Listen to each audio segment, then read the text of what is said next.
Hello friends, स्वागत है आपका अपने यूट्यूब चैनल इंडियन मैथ्स पे। और मैं टीपी सुतार मानव भूगोल के चैप्टर 2 में जनसंख्या वृद्धि वितरण घनत्व और वितरण में आपका हार्दिक स्वागत करता हूं। तो दोस्तों, आज अपने इस वीडियो लेक्चर के अंदर पढ़ने वाले हैं जनसंख्या वृद्धि। और जनसंख्या वृद्धि में अपन पढ़ने वाले कि जनसंख्या वृद्धि होती क्या है, जनसंख्या वृद्धि की दर क्या होती है, जनसंख्या की प्राकृतिक वृद्धि क्या होती है, जनसंख्या की वास्तविक वृद्धि क्या होती है, और इसके साथ साथ हम देखेंगे कि धनात्मक वृद्धि और ऋणात्मक वृद्धि क्या होती है। कहने का मतलब है कि जनसंख्या भूगोल के कुछ आधारभूत संकल्पनाओं या फिर परिभाषाओं के बारे में इस वीडियो लेक्चर के अंदर अपन बात करने वाले हैं। ठीक है ना। तो देखिए, जनसंख्या वृद्धि के बारे में बात करते हैं। जनसंख्या वृद्धि होता क्या है? तो जनसंख्या वृद्धि अथवा जनसंख्या परिवर्तन का अभिप्राय किसी क्षेत्र विशेष में, यानी कि कोई भी एक डिसाइडेड एरिया ले ले अपन, कोई क्षेत्र विशेष ले ले, उसमें निश्चित समय अवधि के दौरान, यानी कि कोई एक टाइम पीरियड हो गया, ये एक साल का मान लीजिए, एक महीने का मान लीजिए, या फिर एक दिन का ले लीजिए, यानी कि एक निश्चित समय अवधि बोल दीजिए आप, एक निश्चित समय अवधि ले लीजिए, यानी कि 2001 से 2011 के बीच ले लीजिए, या फिर कोई भी ले लीजिए आप। ठीक है ना। तो एक निश्चित समय अवधि के दौरान बसे हुए लोगों की संख्या में परिवर्तन से है, यानी कि जनसंख्या वृद्धि होती क्या है? जनसंख्या वृद्धि होती है कि जनसंख्या परिवर्तन का अभिप्राय यही है कि कोई भी क्षेत्र विशेष की बात करें हम, तो उस क्षेत्र विशेष के अंदर एक निश्चित समय के दौरान वहां के बसे हुए लोगों की जनसंख्या में परिवर्तन होता है, वही क्या कहलाता है? जनसंख्या वृद्धि कहलाता है।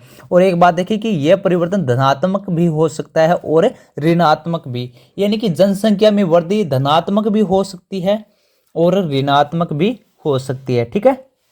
अब देखिए, जनसंख्या परिवर्तन किसी क्षेत्र की आर्थिक प्रगति, सामाजिक उत्थान यानी कि सोशल डेवलपमेंट और ऐतिहासिक और सांस्कृतिक विकास को बढ़ावा देने वाला महत्वपूर्ण कारक है। कहने का मतलब यही है कि जनसंख्या जो परिवर्तन है वो किसी देश की या फिर किसी क्षेत्र विशेष की आर्थिक प्रगति में, सामाजिक उत्थान में, ऐतिहासिक और सांस्कृतिक विकास को बढ़ावा देने के लिए एक महत्वपूर्ण भूमिका निभाता है। ठीक है ना। तो इसके बाद में हम देखने वाले हैं कि जनसंख्या भूगोल की आधारभूत संकल्पनाएं, यानी कि जनसंख्या भूगोल में किस प्रकार की कौन कौन सी परिभाषा आती है। मैंने आपको बताया था कि जनसंख्या वृद्धि की बात करेंगे, जनसंख्या की प्राकृतिक वृद्धि की बात करेंगे, जनसंख्या वृद्धि दर की बात करेंगे, जनसंख्या की वास्तविक वृद्धि के बारे में बात करेंगे, और जनसंख्या की धनात्मक वृद्धि, ऋणात्मक वृद्धि, इन सभी परिभाषाओं की पूरा डिटेल से बात करेंगे। तो यही कहूंगा कि वीडियो के अंत तक बने रहिएगा और अपने कंसेप्ट को क्लियर कीजिएगा। और मोटिवेशनल 2 लाइनें हैं कि अपनी मंजिल को भुलाकर जिया तो क्या जिया, अपनी मंजिल को भुलाकर जिया तो क्या जिया, दम है तो उसे पार करके दिखा। अपनी मंजिल को भुलाकर जिया तो क्या जिया, दम है तो उसे पार करके दिखा। और लिख दे खून से अपनी कामयाबी की कहानी, लिख दे खून से अपनी कामयाबी की कहानी, और बोल दे उस किस्मत को कि दम है तो मिटा के दिखा। और यही कहूंगा कि मुकाम तो मेहनत की देन है। अजी भाई, मुकाम तो मेहनत की देन है, किस्मत किसी की भी बदनसीब नहीं होती। मुकाम तो मेहनत की देन है, किस्मत किसी की भी बदनसीब नहीं होती। और हालातों का कसूर मत बता मेरे दोस्त, कि हालातों का कसूर मत बता दोस्त, तरक्की वो भी करते हैं जिनको रोटी भी नसीब नहीं होती। तो यही कहूंगा कि आप अगर टाइम के अकॉर्डिंग मेहनत कर रहे हो तो आप अपने लिए, आप अपने फ्यूचर के लिए सही कर रहे हो। ठीक है। और ये पूरा जिंदगी है वो एक टाइम का खेल है भाई। यदि टाइम पे अपने आप को चेंज कर लिया, टाइम के अकॉर्डिंग अपने आप को बदल लिया, तो आपको कुछ करने की जरूरत नहीं है। आप टाइम के अकॉर्डिंग चलते रहोगे और टाइम आपका साथ देगा। लेकिन यदि टाइम आपको बदलता है तो बहुत परेशानी होती है जिंदगी में, और आप अपने आप को नहीं संभाल पाता, अपने आप को नहीं संभाल पाते। तो यही कहूंगा कि टाइम के अकॉर्डिंग जो कर लेते हो तो वो सबसे अच्छा होता है। और ये पूरा जिंदगी है वो एक टाइमिंग का है। ठीक है ना। टाइम पे कर लिया तो बादशाह हो, नहीं तो आपको पता है कि क्या कहते हैं लोग ना।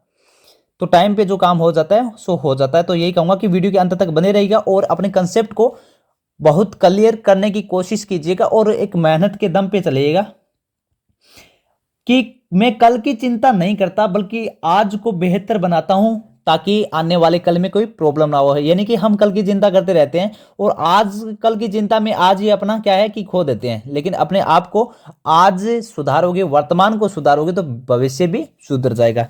तो देखिए जनसंख्या की वृद्धि है उसकी बात करते हैं। तो एक निश्चित समय अंतराल के बीच एक क्षेत्र विशेष में होने वाले जनसंख्या परिवर्तन को जनसंख्या की वृद्धि कहते हैं।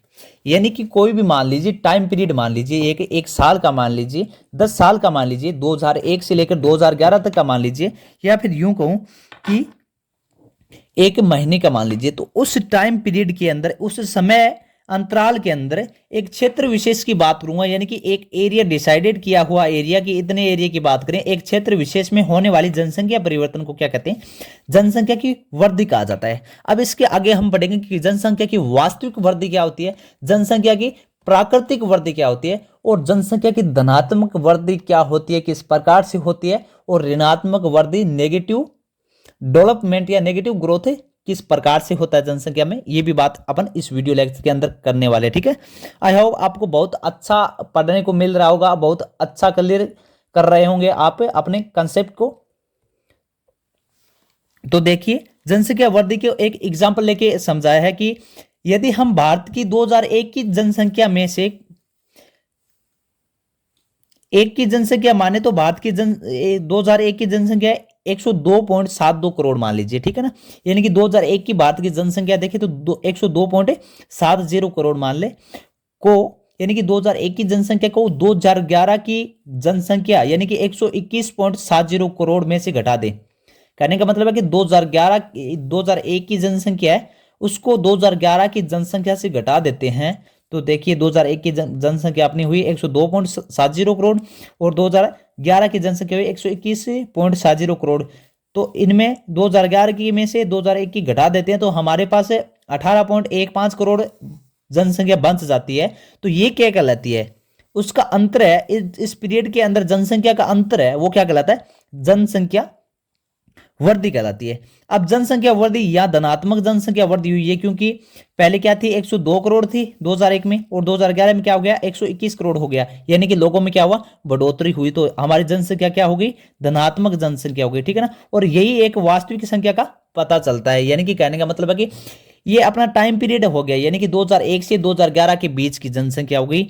और एक निश्चित क्षेत्र विशेष की बात करता है, यानी कि भारत की बात कर रहा है तो भारत एक निश्चित या फिर एक क्षेत्र विशेष हो गया। और ये 2001 से 2011 तक क्या हो गया, एक निश्चित टाइम पीरियड यानी कि निश्चित समय अंतराल हो गया। तो आई होप आपको बहुत अच्छे से क्लियर हो गया होगा कि जनसंख्या वृद्धि को कहते क्या है, जनसंख्या वृद्धि वास्तव में होती क्या है। ठीक है ना, इसके बाद जनसंख्या की वृद्धि दर के बारे में बात करेंगे कि वृद्धि दर क्या होता है। तो देखिए दोस्तों, मैं आपको बताता हूं जनसंख्या वृद्धि दर वही होता है कि जनसंख्या में हम क्या करते हैं, जनसंख्या को यदि प्रतिशत में दर्शा दें उस चीज को तो वो क्या हो जाती है, जनसंख्या वृद्धि बोल देती है। मान लीजिए कि यहां मान लीजिए अपन को कि 2001 से 2011 की जनसंख्या है वो 100, उसका जो अंतर है वो 18.15 करोड़ है। तो इसको मान लेते हैं हम 7.75% मान लेते हैं, यानी कि वृद्धि कितनी हुई तो 75% वृद्धि मान लेते हैं। ठीक है ना, तो ये 75% वृद्धि मानेंगे तो परसेंट में बोल देंगे तो वो जनसंख्या वृद्धि की दर हो जाएगी।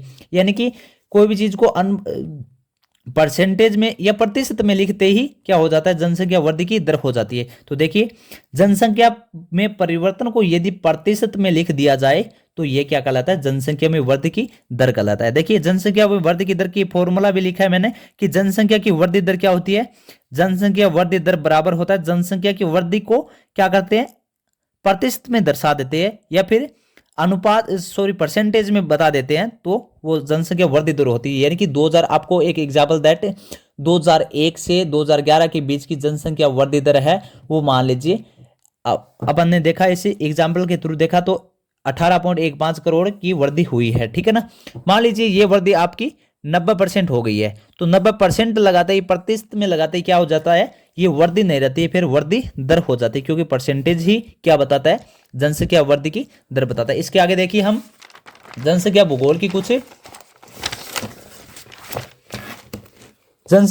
की प्राकृतिक वृद्धि क्या होती है, यानी कि एक नेचुरल डेवलपमेंट या नेचुरल ग्रोथ होता है, फिर पॉजिटिव ग्रोथ के बारे में बात करेंगे कि धनात्मक वृद्धि की बात करेंगे, नेगेटिव ग्रोथ के बारे में बात करेंगे, ऋणात्मक वृद्धि के बारे में बात करेंगे। तो ये क्या होता है देखिए कि जनसंख्या की प्राकृतिक वृद्धि क्या होती है। तो किसी क्षेत्र विशेष की बात करूंगा, जैसे कि पिछले एग्जाम्पल के अंदर हमने देखा कि भारत की जनसंख्या है वो देखिए, तो भारत क्या हो गया कि क्षेत्र विशेष हो गया। और 2001 से 2011 के बीच की जनसंख्या का अंतर देखा तो 2001 से 2011 के बीच का वो क्या हो गया, एक समय अंतराल हो गया, या फिर यूं कहूं कि टाइम पीरियड हो गया, ठीक है ना। तो देखिए जनसंख्या की प्राकृतिक वृद्धि क्या होती है कि किसी क्षेत्र विशेष में एक निश्चित समय अंतराल में मृत्यु तथा जन्म के अंतर में बढ़ने वाली जनसंख्या को उस क्षेत्र की प्राकृतिक वृद्धि कहते हैं। यानी कि एक निश्चित टाइम पीरियड के अंदर कितने लोगों का जन्म होता है, कितने लोगों की मृत्यु होती है, उनके जो बीच का अंतर होता है उस अंतर को क्या कहते हैं, प्राकृतिक वृद्धि कहते हैं। मान लीजिए कई बार ऐसा होता है कि जन्म दर है वो मृत्यु दर से अधिक हो जाती है, यानी कि जन्मने वाले बच्चों की संख्या है वो मरने वाले लोगों की संख्या से अधिक हो जाती है, तो वो क्या हो जाएगी, अपनी धनात्मक जनसंख्या वृद्धि हो जाएगी। और कई बार ऐसा भी होता है कि बच्चों के जन्म की दर है वो मृत्यु दर से कम होती है, यानी कि जन्मते कम है और लोगों की मृत्यु अधिक हो जाती है, तो वो वृद्धि क्या होती है, ऋणात्मक होती है। तो पहले ही बता, अपने लेक्चर के अंदर पहले ही बात कर ली कि जनसंख्या वृद्धि है वो धनात्मक या फिर ऋणात्मक हो सकती है, ठीक है ना।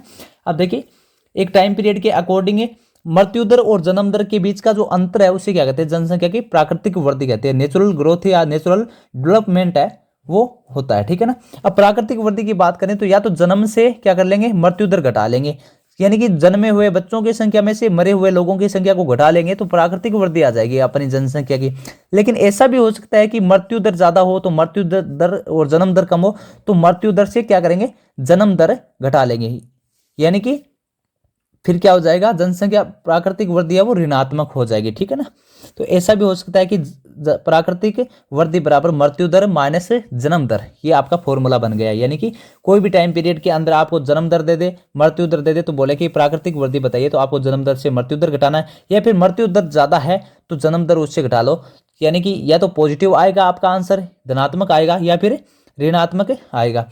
इसके बाद जनसंख्या की वास्तविक वृद्धि क्या होती है, रियल ग्रोथ क्या होता है जनसंख्या का, उसके बारे में बात करने वाले हैं।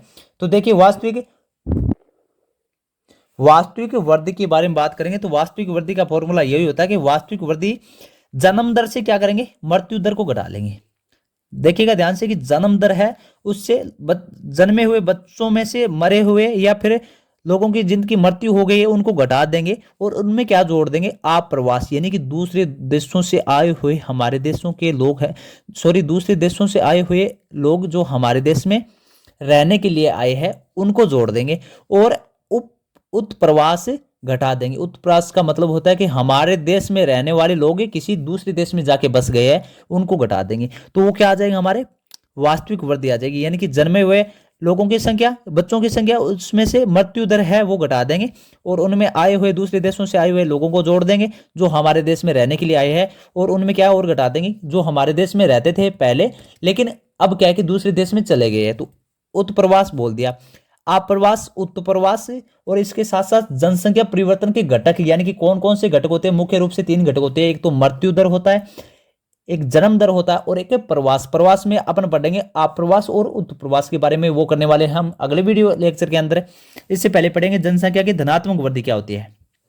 पॉजिटिव ग्रोथ क्या होता है जनसंख्या की, यह वृद्धि तब होती है जब एक निश्चित समय अंतराल के बीच जन्म दर मृत्यु दर से अधिक हो। यानी कि कोई टाइम पीरियड देख लें, यानी कि अपने पिछले एग्जाम्पल में देखा कि 2001 की जनगणना है, उसके अकॉर्डिंग हमारी जनसंख्या वृद्धि कितनी थी या जनसंख्या कितनी थी, और उसके साथ आपने देखा 2011 की जनसंख्या को देखा, तो उसके बीच का जो अंतर था वो देखना है। तो एक टाइम पीरियड हो गया 2001 से 2011 के बीच का, और भारत एक क्या हो गया, विशेष क्षेत्र हो गया या क्षेत्र विशेष हो गया। तो उनमें देखें कि जनसंख्या धनात्मक वृद्धि कब होगी, जब लोग जन्मेंगे ज्यादा, यानी कि जन्मे हुए बच्चों की दर ज्यादा होगी या संख्या ज्यादा होगी, यानी कि जन्म दर ज्यादा होगी और लोगों की मृत्यु कम होगी, तो अपनी क्या है कि जनसंख्या की धनात्मक वृद्धि होगी। यानी कि अपना जो आंसर आएगा या फिर वैल्यू आएगी वो क्या होगी, पॉजिटिव आएगी, यानी कि धनात्मक आएगी। तो देखिए क्या दे रखा है, यदि यह वृद्धि यानी कि जनसंख्या की धनात्मक वृद्धि, यह वृद्धि तब होती है जब एक निश्चित समय अंतराल के बीच जन्म दर मृत्यु दर से अधिक हो। या जब अन्य देशों से लोग स्थायी रूप से उस देश में आ जाए, यानी कि किसी देश में दूसरे देश से लोग स्थायी रूप से रहने के लिए आ जाए तो उस देश की जनसंख्या में वृद्धि होती है। और वो किस प्रकार की वृद्धि होती है?